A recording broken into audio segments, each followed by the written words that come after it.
Hi, this is Naresh Kumar. Welcome back maths Naresh ఈ class. First time మన ఛానల్ని మీరు చూస్తున్నట్లయితే సబ్స్క్రైబ్ చేయండి, అలానే వీడియోని లైక్ చేయండి, మీ ఫ్రెండ్స్ కూడా షేర్ చేయండి. ఇవాళ ఇంటర్మీడియట్ సెకండ్ ఇయర్ మ్యాథ్స్ 2Bకి సంబంధించిన సర్కిల్స్ అనే చాప్టర్లో నుంచి ఇంపార్టెంట్ ప్రాబ్లమ్ని డిస్కస్ చేద్దాం. ఈ యొక్క ప్రాబ్లమ్ని కొందరు నాకు వాట్సాప్ మెసేజ్ చేశారు వెస్ట్ గోదావరి డిస్ట్రిక్ట్ నుంచి. మరి సార్ ఈ ప్రాబ్లం చెప్పండి అని. ఓకే, మురళి అనే అతను వాట్సాప్ చేశాడు. మరి చూద్దాం.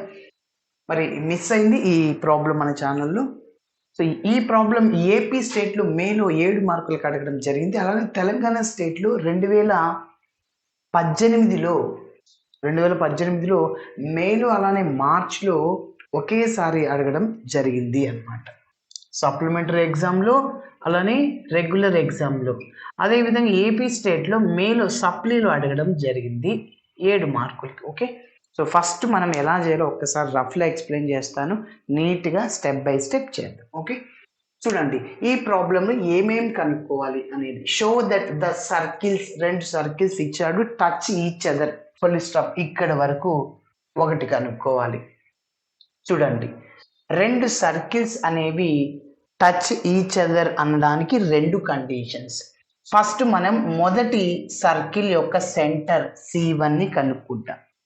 అలానే మొదటి సర్కిల్ యొక్క రేడియస్ R1ని కనుక్కుంటాను. అలానే రెండవ సర్కిల్ యొక్క సెంటర్ C2ని కనుక్కుంటాను. రెండవ సర్కిల్ యొక్క రేడియస్ R2ని కనుక్కుంటాను. ఓకే, మరి ఇలా కనుక్కున్నాక నేను C1 C2 కనుక్కుంటా. The distance between 2 centres of circles is called distance, that is denoted by C1 C2 అని చెప్పచ్చు. ఇలా కనుక్కున్నాక R1 ప్లస్ R2 చేస్తాను, R1 మైనస్ R2 చేస్తాను. C1 C2 అనేది రేడియస్ 1ని రేడియస్ 2ని యాడ్ చేస్తే అప్పుడు C1 C2 వచ్చేస్తుంది. అంటే C1 C2 is equal to ఎంతో కొంత. ఫర్ ఎగ్జాంపుల్ C1 C2 ఎంత వచ్చిందంటే 8 వచ్చింది ఫర్ ఎగ్జాంపుల్. ఇప్పుడు ఆ 8ని మనం 3 + 5గా రాయొచ్చా? ఎస్, రాయొచ్చు. అంటే ఇక్కడ ఫర్ ఎగ్జాంపుల్గా చెప్తున్నా, అంటే రేడియస్ ఎంత అంటే 3 అన్నమాట ఫస్ట్ సర్కిల్కి, రెండవ సర్కిల్కి రేడియస్ 5 అని. కాబట్టి ఇది R1 R2. C1 C2 is equal to R1 + R2 లాగా వస్తే therefore the given circles touch each other externally అని చెప్పచ్చు. ఓకే, 2 సర్కిల్స్ టచ్ అవుతాయి. అంటే ఇట్లా R1 R2 ఇలా వస్తే డయాగ్రామ్ ఇలా వస్తుంది అనమాట. ఎక్స్టర్నల్గా 2 సర్కిల్స్ టచ్ అవుతాయి అని చెప్పచ్చు. అక్కడ ఆల్రెడీ మనం మోడల్ చేసాం. ఇక్కడ C1 C2 అన్నమాట. ఓకే, ఈ కామన్ టాంజెంట్ని కూడా కనుక్కోండి అంటుంటారు. ఓకే, అయితే ఇంకొక కండిషన్, డిస్టెన్స్ కనుక్కున్నాక మనం, అంటే C1 C2 కనుక్కున్నాక R1 ఒకవేళ ఈ కండిషన్ చేసాం, R1 మైనస్ R2 వస్తే, ఫర్ ఎగ్జాంపుల్ ఇక్కడ మీకు C1 C2 8 వచ్చింది, R1 5 లేకుంటే 10 అనుకోండి. ఫర్ ఎగ్జాంపుల్గా చెప్తున్నా, R1 10, R2 2. ఇప్పుడు R1 + R2 అంటే 10 + 2 12 అవుతుంది, కానీ 8 రావాలి. అప్పుడు మనం సబ్ట్రాక్షన్ చేయాలి. ఏం చేయాలి? సబ్ట్రాక్షన్ చేయాలి. అంటే దీన్ని నేను 10 - 2 రాసుకోవచ్చు. 10 అంటే R1 సార్, మైనస్ ఇంకా 2 అంటే R2. ఎస్, ఇలా వస్తే therefore the given circles touch each other internally అని చెప్పచ్చు. ఇంటర్నల్ ఇలా టచ్ అవుతాయి అన్నమాట. అప్పుడు కాంటాక్ట్ పాయింట్ని కూడా కనుక్కోండి అని అంటాడు. ఓకే, ఫస్ట్ పాయింట్ అదే అన్నమాట.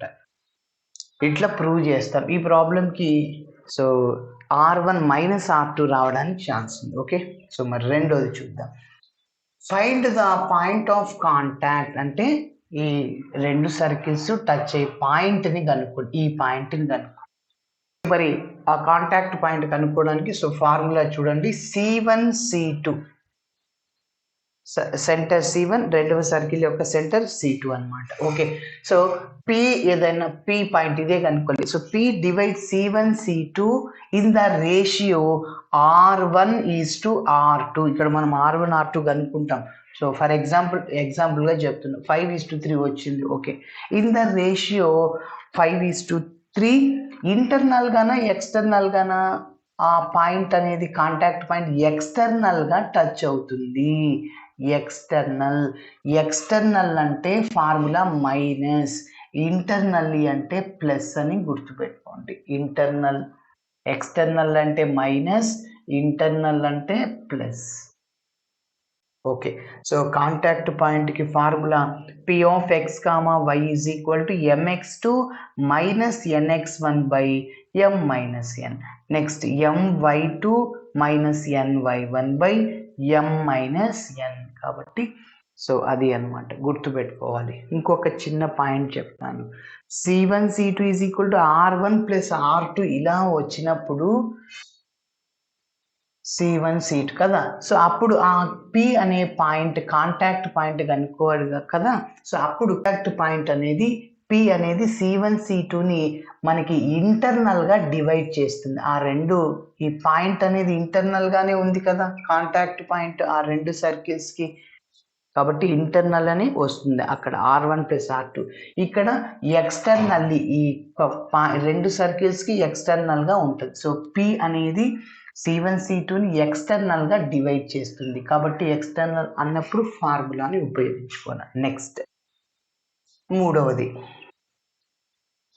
Find the equation of common tangent of contact. So ఈ రెండు సర్కిల్ కి కామన్ టాంజెంట్. సో ఓకే, అంటే ఒక పాయింట్ తెలిసినప్పుడు, సర్కిల్ తెలిసినప్పుడు మనం S1 is equal to 0 అని చెప్పచ్చు. ఎందుకంటే ఏంటి ఫార్ములా, కామన్ టాంజెంట్. ఒక పాయింట్ తెలిసినప్పుడు, సర్కిల్ తెలిసినప్పుడు, ఏ సర్కిల్ అయినా తీసుకోవచ్చు, ఫస్ట్ సర్కిల్ అయినా రెండవ సర్కిల్, ఏదైతే ఈజీగా ఉంటుందో అది తీసుకోండి. కాన్స్టెంట్ లేదు ఇక్కడ, అది తీసుకోండి, మీ చాయిస్ ఏదైనా తీసుకోవచ్చు. So S1 is equal to 0. So therefore the equation of common tangent to circle is S1 is equal to 0. S1 అంటే x1 plus y1 plus g into x plus x1 plus f into y plus y1 plus c, that is 0. ఇది అన్నమాట, ఇలా చేయాలి. Okay, మరి step by step చేద్దాం.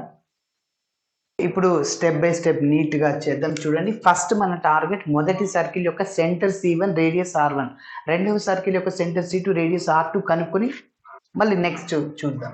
So first ఇచ్చిన circle ని రాస్తున్నా, given circle is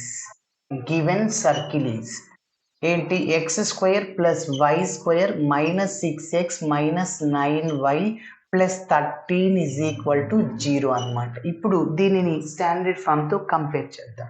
so comparing the above equation with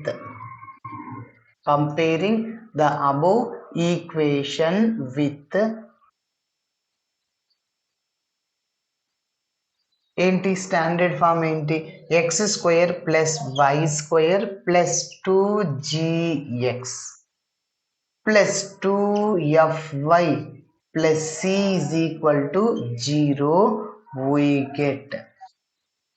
అయితే మనం ఎట్లా జిఎఫ్సి వాల్యూస్ ని కనుక్కోవాలి, మన ఫార్ములాలో ఎక్స్ కోఎఫిషియంట్ 2g, మన సర్కిల్లో ఎక్స్ కోఎఫిషియంట్ -6, రెండింటిని ఈక్వేట్ చేయండి. 2g is equal to -6, అప్పుడు g is equal to -3 అనమాట.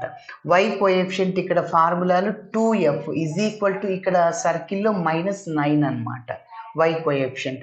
So f is equal to ఇప్పుడు -9/2 మల్టిప్లైర్లో ఉంది, డివైడ్ అవుద్ది, మరి కాన్స్టెంట్ is equal to 13 అనమాట. ఓకే, ఇప్పుడు మనం సెంటర్ C1 ని కనుక్కుందాం. మొదటి సర్కిల్ యొక్క centre C1 is equal to centre formula -g -f.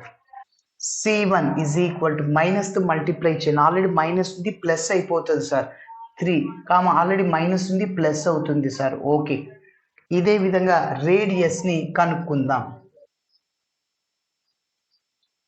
Radius R1 is equal to, so formula ఏంటంటే g square plus f square minus C.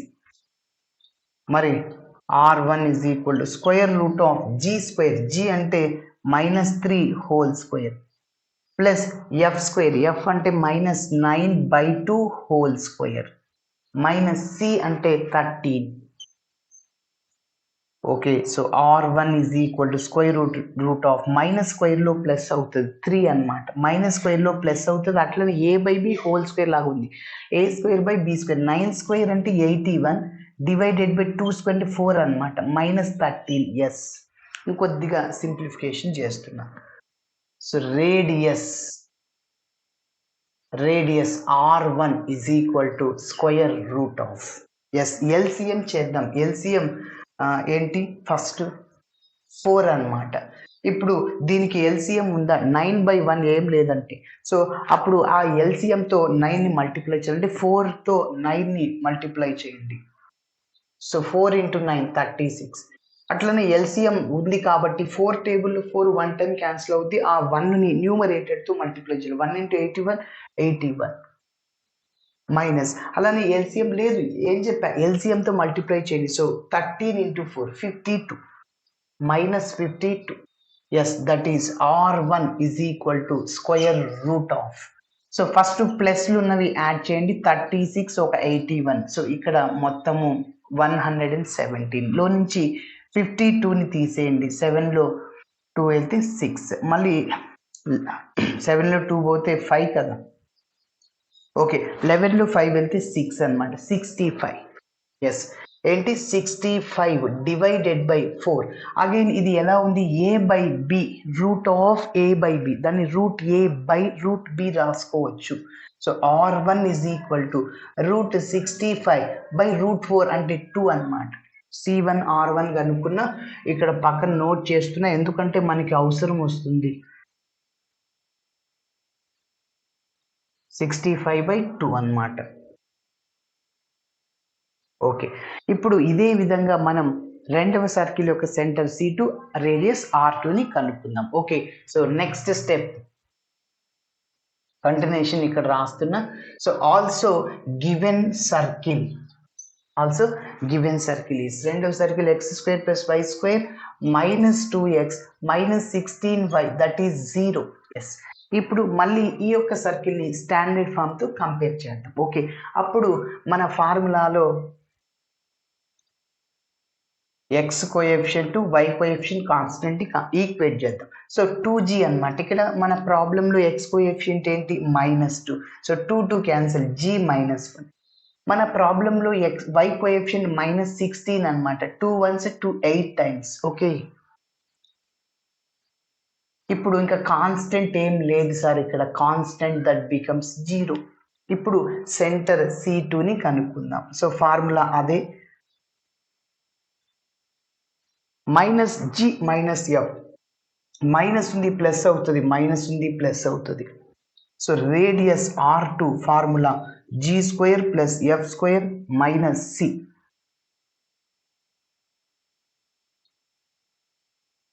That is g అంటే sir ఇక్కడ -1 whole square plus f² అంటే -8 whole square minus c లేదు, 0 అనమాట. So that is R2 is equal to square root of minus స్క్వేర్లో plus అవుద్ది 8² 64. So R2 is equal to √65. Yes, అన్నీ find out చేసేసాం మనం. C1 C2 R1 R2 ఇక్కడ note చేస్తున్న, C2 is equal to 1,8, R2 is equal to √65. Yes, first మొట్టమొదటిగా ఇలా చేశాం. సో ఏంటంటే ఇంకొకసారి చెప్తాను, ఇప్పటి వరకు ఏం చేసాం, సెంటర్ C1 రేడియస్ R1 కనుక్కున్నాం, సెంటర్ C2 రేడియస్ R2. ఇప్పుడు ఏం కనుక్కోవాలి, C1 C2 కనుక్కుంటాం, the distance between 2 centres of circles. Okay, D1 D2 okay కనుక్కుందాం. ఓకే, మరి ఇప్పుడు C1 C2ని కనుక్కుందాం. Next C1 C2, yes, the distance between 2 centres of circles, the distance between two centers of circles. Okay, మరి చూడండి, రెండు points తెలిసినప్పుడు distance కి formula square root of x2 minus x1 whole square plus y2 minus y1 whole square. Okay, మరి c1 c2 that is equal to square root of x2 minus x1 whole square plus y2 minus y1 whole square. c1 c2 that is ఇక్కడ x1 y1 3, 9 by 2 ఇది x1 y1, x2 y2 1, 8 x2 y2, x2 minus x1 అంటే 1 minus 3 whole square plus y2 minus 5 8 minus y2 minus y1 కదా, ఇదే 8 minus 9 by whole square that is equal to square root of minus 2 whole square 1 minus 3. So next ఇక్కడ LCM 2 అన్నమాట, cross multiply చేయండి. 8 2 16 minus 9. Okay, LCM లేదు, LCM తో multiply చేయాలి. So 8ని 2తో మల్టిప్లై చేస్తే 8 2 16 minus 9. Okay, so that is equal to square root of minus స్క్వేర్లో ప్లస్ అవుద్ది 4 అనమాట. 16లో 9 తీసేస్తే ఎంత? సో 16లో 9 తీసేస్తే ఇక్కడ 7 అవుద్ది, 7/2 ప్లస్ 7/2 హోల్ స్క్వేర్ అనమాట. Okay, so that is equal to square root of 4 plus ఇది ఎలా ఉంది, a/b whole square, a square by b square, 7 square 49/4 2 square అంటే 4 అనమాట. సో దట్ ఈస్ LCM మళ్ళీ చేయండి, LCM 4 అనమాట, క్రాస్ మల్టిప్లై చేయండి. 4 × 4 16 ప్లస్ 49, 16 ఒక 49 65 అనుకుంటున్నా. So 15 so 65, yes that is equal to root 65/4 అనమాట. రూట్ 65/4 అంటే ఎంత, 2 అనమాట. కాబట్టి c1 c2 రూట్ 65/2 వచ్చింది. నెక్స్ట్ ఇప్పుడు ఏం చేయాలి, R1 ప్లస్ R2 నేను రఫ్లో ట్రై చేస్తున్నా. సో R1 ప్లస్ R2 లాగా రాయొచ్చా, ఆ c1 c2ని route 65/2ని R1 plus R2 లాగా రాయొచ్చు. ఒకసారి ట్రై చేస్తున్నా. R1 కనుక్కున్నాను, రూట్ 65/2 ప్లస్ R2 అంటే రూట్ 65 ఎంత, LCM 2 రూట్ 65 క్రాస్ మల్టిప్లై చేస్తే 2 రూట్ 65 3 రూట్ 65/2. ఎక్కడ వచ్చింది మీకు R1 ప్లస్ R2? రాలేదు. సో కాబట్టి సో మనం c1 c2ని route 65/2ని R1 plus R2 లాగా రాయాలి. ఓకే, సో ఎక్కడ వచ్చింది, మనకి రాలేదు R1. కాబట్టి c1 R1 ప్లస్ R2ని యాడ్ చేస్తే ఎంత వచ్చింది, 3 రూట్ 65/2 అంటే ఇది వచ్చిందా, రూట్ 65/2 రాలేదు. కాబట్టి ఈ కండిషన్ని అప్లై చేయకూడదు, R1 ప్లస్ R2 చేయకూడదు. ఇప్పుడు నేను R1 మైనస్ R2ని చేస్తాను రఫ్లో. ఓకే, ఇప్పుడు R1 మైనస్ R2ని ఫైండ్ అవుట్ చేస్తున్నాం. మాడ్యులస్ ఎందుకు వేస్తున్నాం అంటే ఒకవేళ మైనస్ అనేది ప్లస్ అయిపోతుంది, రేడియస్ని ఎప్పుడైనా మైనస్తో డినోట్ చేయకూడదు అనమాట. ఓకే, సో ఇక్కడ నుంచి ఏదైనా ఊరికి -50 కిలోమీటర్స్ ఉంది, -20 కిలోమీటర్స్ ఉంది అని చెప్పలేం. ఓకే, సో కాబట్టి R1 మైనస్ R2 దీనికి అనుకుంటే ఎంత రావాలి, c1 c2 రావాలి. ఇది రావాలి, చూద్దాం. R1 ప్లస్ R2 చేస్తే రాలే, 3 రూట్ 65/2 వచ్చింది, నాకు ఓన్లీ రూట్ 65/2 రాలి. చేద్దాం. R1 అంటే చెప్పండి రూట్ 65/2 మైనస్ R2 అంటే చెప్పండి, R2 అంటే root 65. So that is equal to LCM ఎంత అంటే 2 అనమాట. ఇప్పుడు కూడా క్రాస్ మల్టిప్లై చేయండి, రూట్ 65 మైనస్ 2 రూట్ 65 అనమాట. రూట్ 65 మైనస్ 2 రూట్ 65 తీసేస్తే మైనస్ రూట్ 65/2, మైనస్ మాడ్యులస్లో ప్లస్ అవుద్ది. సో కాబట్టి root 65/2, yes root 65/2 c1 c2 is equal to R1 minus R2 వచ్చింది. So therefore c1 c2 is equal to R1 minus R2 ఇలా వస్తే therefore the given circles touches internally. Therefore the given circles touch each other, touches internally. Okay, మరి ఇప్పుడు point of contact ని కనుక్కుందాం. ఇప్పుడు diagram వేయాలి, వేసి ఓకే ఇప్పుడు మనం డయాగ్రామ్ ని వేద్దాం. చూడండి, 2 సర్కిల్స్ టచెస్ ఇంటర్నల్లీ అన్నాడు. ఓకే, ఈ మెయిన్ సర్కిల్ యొక్క సెంటర్, ఇది స్మాల్ సర్కిల్, ఇది big circle, C1 C2 contact point ని కనుక్కోమన్నాడు. ఇది లెంత్ ఏమంటాం, ఈక్వేషన్ ఆఫ్ కామన్ టాంజెంట్ అంటాం, equation of common tangent. Okay, ఆ కామన్ టాంజెంట్ ని కూడా మనం కనుక్కోవాలి. Okay,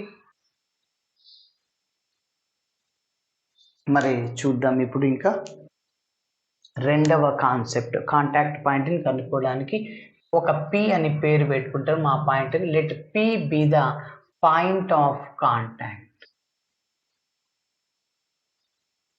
P be the point of contact. Okay, now P divides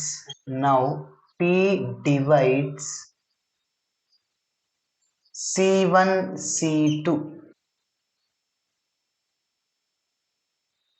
P divides C1 C2 in the ratio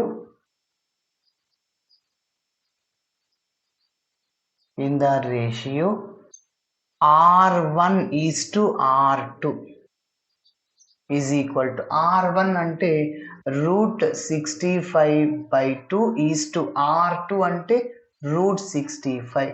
√65 cancel, is equal to పక్కనే రాయండి మీరు, is equal to continuation 1/2 is to అక్కడ ఏం లేదంటే 1, LCM చేయండి 2 అన్నమాట. సో కాబట్టి ఇట్లా దీన్ని ఏమని చెప్పచ్చు అంటే ఇన్వర్స్ రేషియో అంటాం. ఇన్వర్స్ రేషియో, ఒక రేషియోకి ఇన్వర్స్ రేషియో కనుక్కోవడం LCM 2. ఇప్పుడు 2 టేబుల్ LCM మెథడ్ లాగా 2 టేబుల్ 2 1 టైం క్యాన్సిల్ అవుద్ది. ఇక్కడ LCM లేదు, LCMతో మల్టిప్లై చేయాలి. ఏం లేదంటే 1 × 2 2 అనమాట. అప్పుడు డినామినేటర్ రాయకూడదు అనమాట, ఓన్లీ 1:2. కాబట్టి ఇన్వర్స్ రేషియో అని చెప్పచ్చు. ఫర్ ఎగ్జాంపుల్గా సార్ ఇట్లా 1/2 1/3 ఇట్లా ఉంది సార్, అప్పుడు ఎలా చేయాలంటే చూడండి, LCM 6, 2కి 3కి రెండింటిని మల్టిప్లై చేయాలి, 2ని 3ని. ఎస్, 2 టేబుల్ 6 3 టైమ్స్ కట్ అవుతుంది, 3 టేబుల్ 6 2 టైమ్స్. అప్పుడు డినామినేటర్ రాయకూడదు, రేషియో 3:2. ఓకే, కాబట్టి ఇక్కడ ఏంటి 1:2 అనమాట. 1:2 ఎక్స్టర్నల్లీనా ఇంటర్నల్లీనా, ఆ రెండు సర్కిల్స్ టచ్ అయ్యేది మాత్రము ఇంటర్నల్గా, కానీ కాంటాక్ట్ పాయింట్ ఎక్స్టర్నల్గా ఉంది. Okay, so P divides C1 C2, the line segment C1 C2 externally.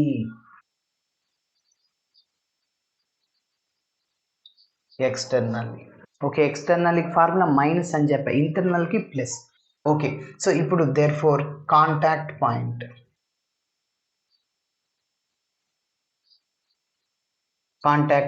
Formula P of x, y is equal to, so మీరు 10th క్లాస్లో ఈ ఫార్ములాని చదువుకున్నారు, mx2 minus nx1 by m minus n, my2 minus ny1 by m minus n. Okay, ఇక్కడ mn అంటే మీరు 1:2 లాగా రాసుకోండి, m:n. x1 y1 circle యొక్క సెంటర్ అనమాట, 3 9/2. x2 y2 సో రెండవ సర్కిల్ యొక్క సెంటర్. ఇప్పుడు సబ్స్టిట్యూట్ చేయండి, that is equal to mx2, m అంటే 1 అనమాట, x2 అంటే 1 మైనస్ n అంటే 2, x1 అంటే 1, ఇక్కడ x1 అంటే 3 అనమాట, divided by m minus n అంటే 1 మైనస్ 2. నెక్స్ట్ my2, m అంటే 1, y2 అంటే సార్ ఇక్కడ y2 అంటే 8, మైనస్ n అంటే మనకి 2, y1 అంటే ఇక్కడ 9/2, ఇక్కడ 2 క్యాన్సిల్ అయిపోతుంది, divided by 1 minus 2. So that is equal to ఫైనల్గా 1 minus 6 divided by minus 1, 8 minus 9 divided by minus 1. So -5/-1 minus minus cancel, -1/-1 minus minus cancel. So 5, 1 contact point వచ్చింది. ఇప్పుడు చివరగా మనము ఆ కామన్ టాంజెంట్ని కనుక్కోవాలి. ఓకే, మొదటి సర్కిల్ అయినా తీసుకోవచ్చు, రెండవ సర్కిల్ అయినా తీసుకోవచ్చు, మీ చాయిస్. మనం ఆల్రెడీ సర్కిల్ యొక్క సెంటర్ని కనుక్కునేటప్పుడు జిఎఫ్సి వాల్యూస్ని రాసినాం కదా, అదే ఇప్పుడు మనం ఉపయోగిస్తాము. Next, therefore the equation of common tangent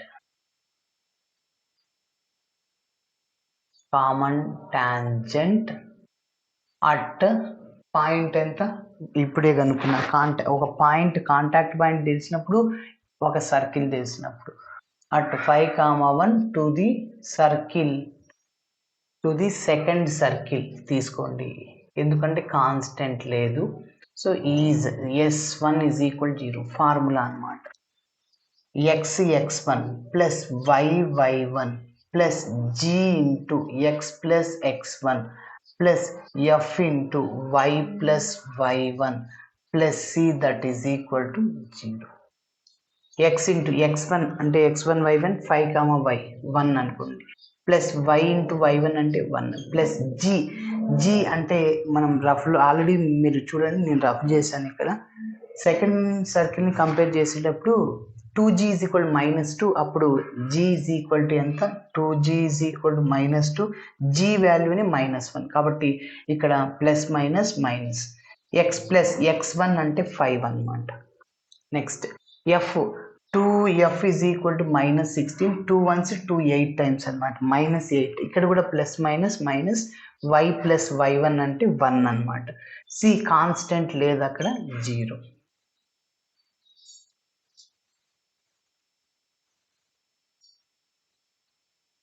okay, so that is 5x plus y, మైనస్తో మల్టిప్లై చేయండి, -x ప్లస్ మైనస్ -5, అలానే -8y plus minus -8 that is equal to 0.